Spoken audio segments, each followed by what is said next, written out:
90.3 FM. My name is Esther Nwachukwu, and these are the top stories. Federal government vows to tackle food insecurity. Tinubu advises ministers to serve Nigeria, not regions or states. Peter Obi attends a Labour Party rally in Edo State. Peter Obi also advises to open alliance talks with Tinubu, not Atiku. Details now.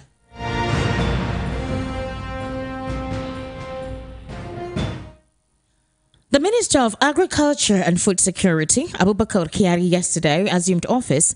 Now, he vowed that the federal government will ensure that it feeds Nigerians and exports food to earn foreign exchange for the country. He said these were the targets of his team. He also stressed that Nigeria had the potential to achieve the set goals. Kyari actually made the statement at the headquarters of the Federal Ministry of Agriculture and Food Security in Abuja during a brief reception organized by the ministry for him and the Minister of State Aliyu Abdullahi. He said, and I quote, "We know the challenges that we face now. Hunger is one of the big problems that we have in this country. When I say hunger, it also means food, and there are challenges to food security. Insecurity is one of them. Flooding is another.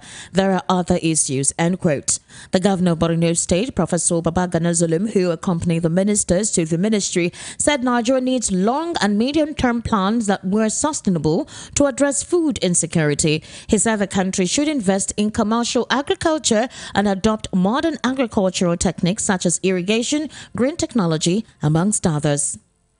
Meanwhile, exactly 84 days after he assumed power, President Bola Ahmed Tinubu's cabinet took off officially yesterday, with the president asking his 45 ministers to serve the country with integrity, dignity, and deliver in their different assignments instead of serving their states and regions. Speaking at the swearing-in ceremony of the 45 ministers at the State House Conference Center, Old Banquet Hall, Abuja, Tinubu said the country is currently battling daunting challenges, stating further that the ministers must implement long overdue reforms and restore the citizenry's belief in government.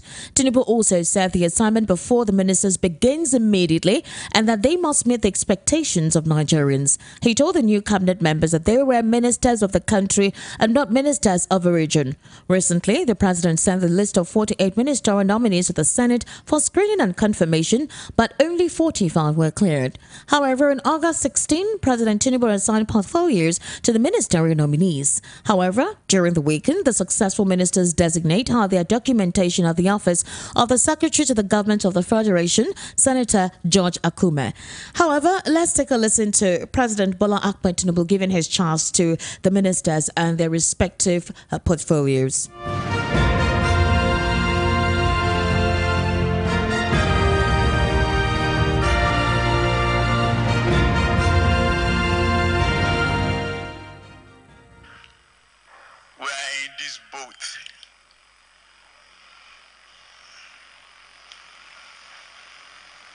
If it is a vehicle,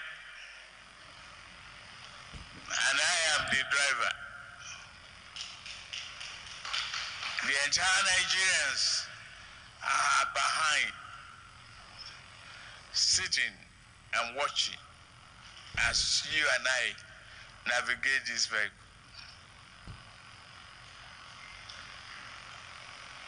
We must hold each other responsible.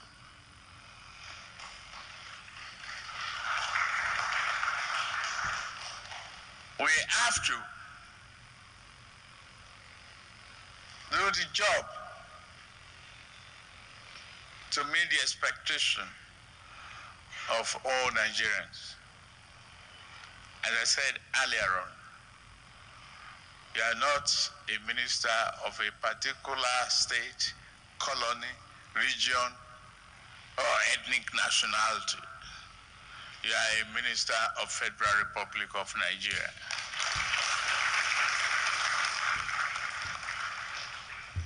God be with you, and God bless the Federal Republic of Nigeria. Thank you very much. All right, you just listened to President Bola Ahmed Tinubu addressing the ministers on how they should govern the country.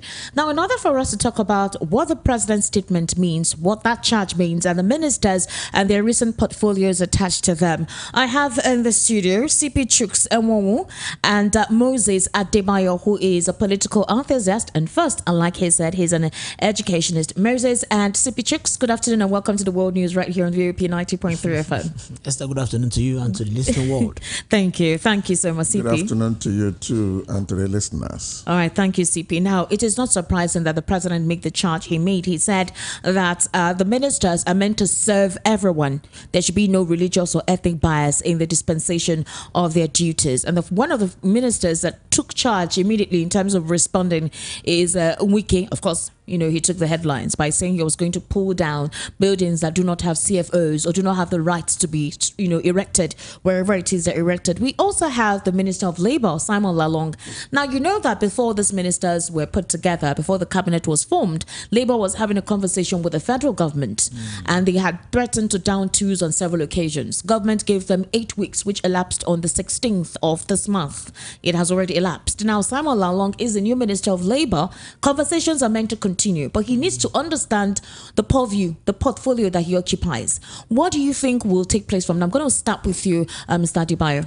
Well, I think almost immediately yesterday after the swearing in, they went on what you call retreat for them to get accustomed to what lies ahead.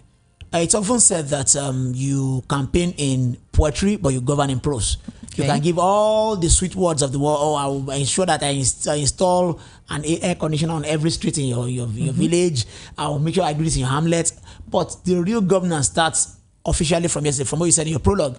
The ministers, I hope they understand what they have in their hands a lot, and such that margin for incompetence, margin for error should be as minimal as it can be. Because Nigerians will not, by any mistake, excuses. This is a country approaching its 7th decade, 63 years, and we still behave as though we are not even up to 10 years. So it's incumbent on them to understand fully the portfolio, the offices they've occupied, and dispense their work passionately. They do it with all Nigerians behind them.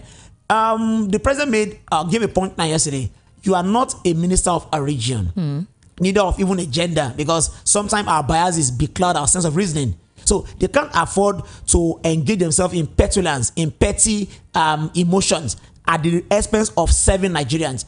At the end of all regimes or administration, your governance is always an aggregate of what your ministries did. You won't remember Tinubu or remember Jonathan because he had one spectacular Senate president. You remember because he had a minister that built the road. He had a minister that ensured that power was constant in Nigeria. You remember him because education, there was no strike. So all these ministries must come together and ensure that they serve Nigerians as they promise renewed hope. That renewed hope will always be dedicated to them, and they must do this very well. Otherwise, the government will go back down in the dustbin of history. Wow, it's CP Chuks. What do you have to say to that as well? Well, he has said it all. The bottom line is that the ministers are expected to hit the ground running and attend to the urgent pressing national issues. Like you just mentioned about Wike. Wike can go ahead and do the right thing. That is what Nigerians are expecting of him. He should not use that forum as an opportunity for vendetta or vengeance against perceived political opponents and all that. Okay. And in addition, the other ministers, like the Minister for Agriculture, should do the right thing too, not necessarily going into commercial farming. How do you go into commercial farming without ensuring appropriate security on ground? You have to secure the place. So they have to do the first thing first, get those places secured, then the farmers can move in. Then, while the farmers move in, they should now do their best to encourage the farmers to grow sufficiently for us to eat, have enough to export, and earn foreign exchange for the country. The same focus should be what all other ministers should key into. for the renewed hope to be actualized. All right, thank you so much. We'll still have conversations with you. Let's go to Edo State, where the presidential candidate of the Labour Party, right, in the 2023 general elections, and that's the person of Peter Obi, and former Nigerian Bar Association president Olumide Akwata, they joined hundreds of members of the party for a mega rally ahead of the local government elections in Edo State. Now, Obi arrived at the Edo Baptist Convention Ground in Benin City, where the event was being held, which was around 1:30 p.m. He was also accompanied by Akwata, who recently joined the party after the completion of his tenure as NBA president. However, there have been talks about the Labour Party and the New Nigeria People's Party, along with the Atiku, that is the People's Democratic Party, having to form a measure. And questions have arisen as to why is that disposition being thought about when the Labour Party seems to have garnered some ground, have its own strength, and possibly its followers. What is the need for the merge? However, I want us to take a listen to what Peter Obi said at the rally yesterday before we proceed on that particular conversation. Nearest to the people. Local government is supposed to be the route for ensuring development. It is a system that is closer to the people. And the three most critical areas of development are health, it is in the local government, through the primary health care. Number two is education. It is through the local government. Because when you talk about education, you talk about basic education, which is primary and secondary, is in the local government. And pulling people out of poverty. As you know, today in Nigeria, there's mass poverty. And that mass poverty is in the local government. So for the system to work in countries that have developed well, it is the local government, the subnational, which is the state, and the central government. So the central government will come through the subnational to the local government. So every development is domiciled in the local government. And that is why it is critical that you know about local government. As governor, I was prevented by odds of legal and litigation from conducting local government election for over 6 years. But I can tell you one thing. We still use the money belonging to local government in the local government system, and I can say it here, and I want all of you to take it. Go and look and verify all the money that came to local government in Anambra State, whether anyone is missing.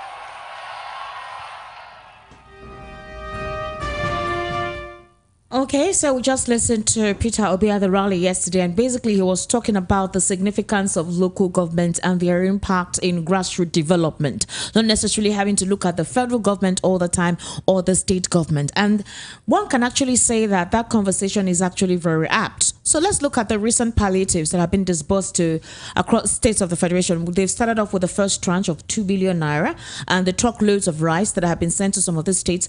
Have you seen the recent video on how residents were stretching their hands to get the palliative, especially the one in Lagos? We saw the one in Kwara State. It seemed well organized. The one in Lagos State wasn't. Utterly ridiculous. And I hope it didn't sort of stampede didn't emerge from there. So that's the question we're talking about now. It's supposed to be from the local government. There is no organization.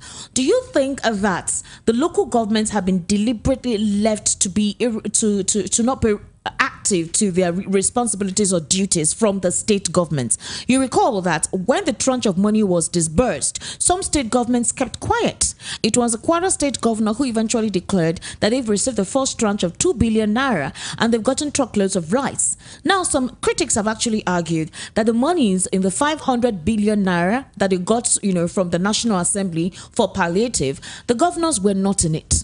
So some critics are speculating that, well, this 5 billion naira, the governors may want to have something out of it. But do you think that the way the government went about disbursing this was not properly organized or wasn't properly channeled?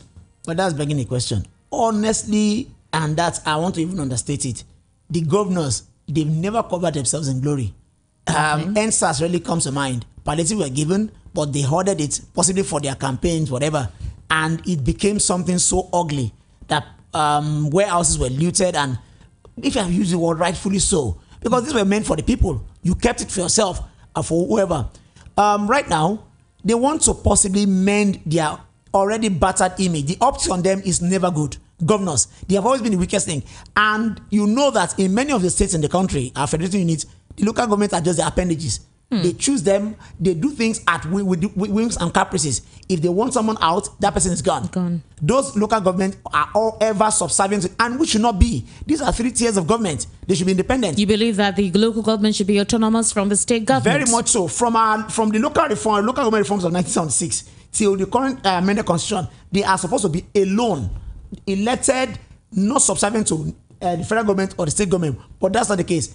On paper, that is how it should be. But in reality, these are people cherry-picked by governors. And you go there, you dare not do what the people, because when they're elected, many of them are selected in the guise of election. But we know that the state governors are, so even call them state governors is euphemistic. Some of them are emperors.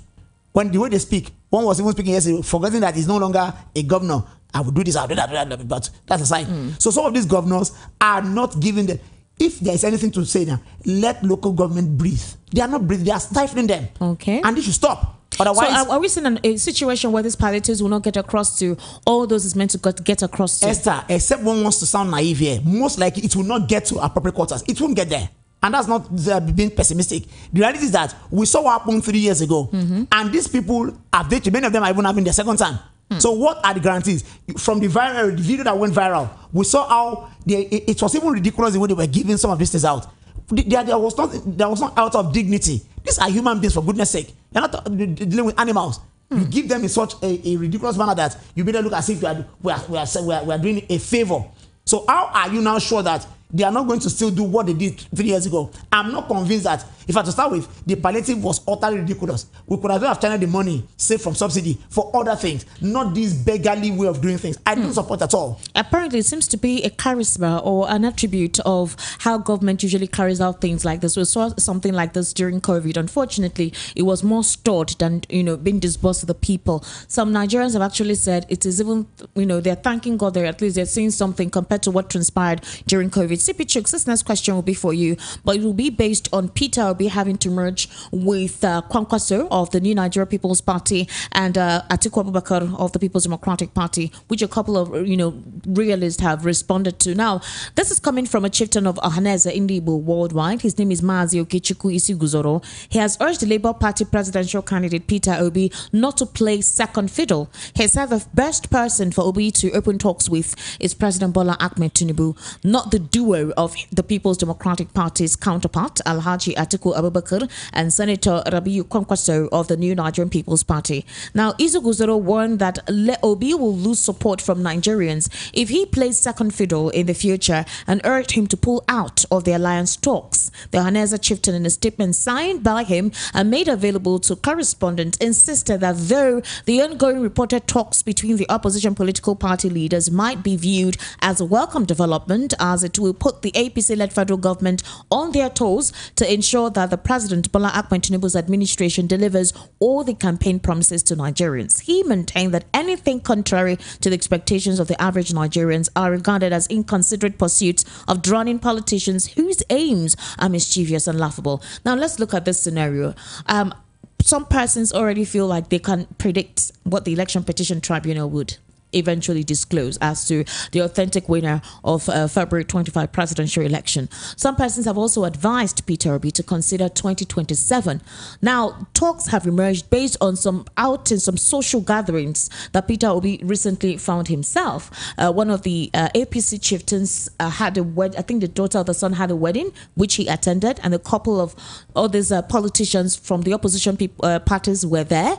And then afterwards, he also attended Ekweremadu's son's wedding. That was also another social gathering. Now, immediately, these pictures emerged on social media. We saw talks all over the place. We saw Bashir Ahmed, who was the president's media aide at the time, not media, that is digital media, respond by saying that if at all the APC would accept Peter Obi, there are dues that he needs to pay. So the question is, do you think Peter Obi would get into any conversation with any of these political parties when supposedly he seems to have a strong supporting base? What we are seeing is more or less speculative. Okay. All the statements that are coming up, they are not something to take, seriously, because as we speak, there is still a pending matter at the presidential election petition court or tribunal. So let us wait till the outcome of the case, is dispensed with. As soon as it comes up, whichever of the parties that feels aggrieved still have a window to go to the Supreme Court. Okay. So the issue of alliance or no alliance does not arise. That is one part of it. Then on the other side of it, Peter Obi as an individual and as a politician at the same time is free to attend to social functions. I mean, in politics, there are no permanent foes or friends. What we think of is permanent interest.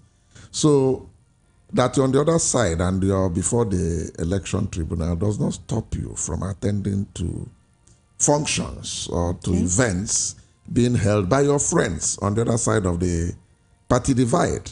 So there is nothing wrong, absolutely, in Peter going to Kano to attend to the APC chieftain's children's wedding, of the two senators that we are giving out their children for marriage. And there's also nothing wrong in him going to Enugu to attend to Ekweremadu's son's wedding or something. Whether it was in Enugu or Abuja, I can't really figure out now. I mean, he's free to do that. So that should not be translated to mean that he's already discussing alliance with any person or persons. Okay, so Moses, this question is for you. I need your objective response. Nigerians are watching keenly the latest attempts of other politicians to use, the phrase, use Obi to wrestle power from APC in the future or possible rerun.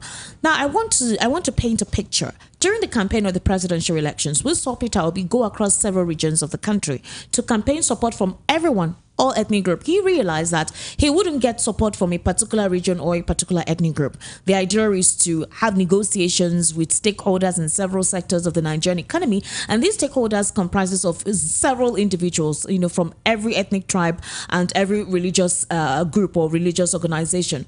Secondly, he has he's all about serving and doing due diligence in governance, not about I know you, I do not know you, so he doesn't stand for that. Then secondly, you recall that he met some particular top persons in the polity, persons of, during the campaign that caused a couple of issues at the time. The Nobel laureate, Wole Soyinka, at the time, that caused issues too. And a couple of other persons that, Nigerians thought he wouldn't have to stay on with or settle on with. He has always believed that aspect of governance needs to be, all-encompassing. But do you think that maybe for political strategic placement, he may consider merging with these other political parties so they have a very strong force?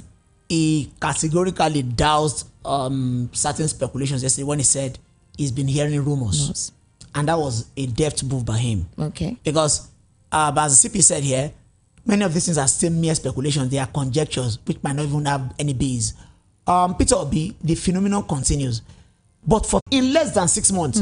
So what would that be if he had 2-3 years? Don't forget the fact that they are in the maximum of politics. No permanent friends, no permanent enemies. That's true. Peter Obi is now stretching his hand across the Niger.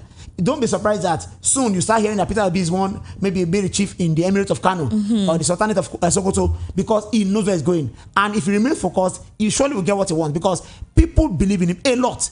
He served in Anambra and meritoriously too. So that alone has given him the vibe. among the youth is welcome. Even people who don't understand what he says sometimes, maybe he's not from their church or their ethnic group, they tend to upgrade that. Maybe this is just a new breed and let's go with him. So let him continue the ride. Let him make more, bring more bridges across the nation. And in no time, the president will be waiting for him. All right, CP Chuk, so what's your own take on that particular train of thought? In as much as he doused it, that's speculation when they saw pictures has traveled all around, and some APT stalwarts have come to give their opinion, saying that if he needs to join their camp, then there are certain things that he has to do. They are advising that rather than speaking with the PDP or the New Nigeria People's Party, why shouldn't he speak with the reigning party, which is the All Progressives Congress?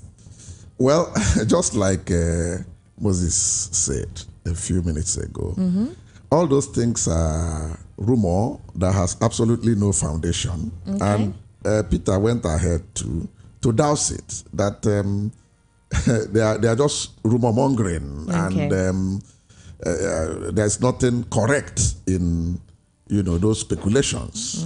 What he was trying to say clearly is that we are not done with the Presidential Election Petition Tribunal. I'm talking of merger or no merger or aligning with any of those other political forces. So it is preposterous for people to just jump into such hasty conclusion. I think they are just being mischievous. Because in every setting, people will always try to offset the system to the detriment of the other side, while to their own advantage. All right, thank you so much, CP Chuks. Do you have anything else to say before we wrap up? Well, Nigeria should remain one. We can't afford to go the Rwanda way. All right. That is why it's incumbent on the media and everyone associated with it to ensure that we keep it clean and safe. All right. VOP, I listen because I want to hear the truth, and you regulate it very well. So keep it up. Thank you so much, Mr. Moses Adebayo and CP Chukwu. Thank you for being part of the World News at 12 right here on VOP 90.3 FM. All right, so we need to wrap up the news, and once again, I'll take up the top stories. We talked about the federal government vowing to tackle food insecurity. President Tinubu advising ministers to serve Nigerian, not regions or states. Peter Obi attended the Labour Party rally in Edo State, and also Peter Obi advised to open alliance talks with Tinubu, not Atiku. My name is Esther Nwachukwu. That's a wrap on the World News at 12. Up next is Matters with Ikami Jude.